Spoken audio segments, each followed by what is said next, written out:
How about SIU football out at Saluki Stadium for their annual spring game? Salukis finished in the fall at 5-6, and that one was tough for them, especially when you consider their 4-game losing stretch to end the season were all decided by one score. So that one, they were ready to hit the field back this spring. They've had some sharp practices, as we heard from Coach Hill, leading up to it. The offense looked up to par. One of the big question marks with new defensive coordinator DJ Vokalek was how his changes were going to take place on the field, and they showed out early and often. A sack right there from Zach Barola like he was shot out of a cannon into the backfield, and then one of the new transfers on the team, Tim Varga, coming through with another one. So that defense looks up to par early. They have 19 newcomers on this team, a lot of them on the defensive end. If they can get things working, it's going to be special. On the offensive side of things, not a transfer, but a newcomer in the sense that he was out all of last year, Isaiah Hartrip, and he was on fire. Good connection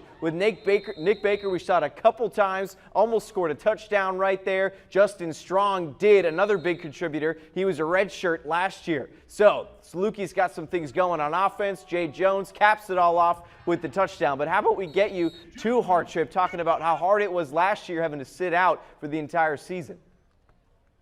That was probably like one of the hardest times of my life, if I'm being honest. So like just being back here, you don't take it for granted. It feels nothing like anything else for us. So I'm excited to be back. And we showed the work we put in all spring. We've made a lot of progress, and we got a bright future as a team, I think. I didn't think personally I had the best day, but I mean, just seeing everybody out here competing, the defense playing good, and making it hard for us, and some of the young guys making plays, and some of the receivers making plays. I mean, we've had a great spring ball, and offensively we've gotten so much more comfortable with each other and cleaner plays all around. And our defense, there's been growing pains, new defense, but they've had really good days, and you just see they're way more tight all the way around, especially the defensive line, and no more busts and stuff like that. They've just been a lot more tighter.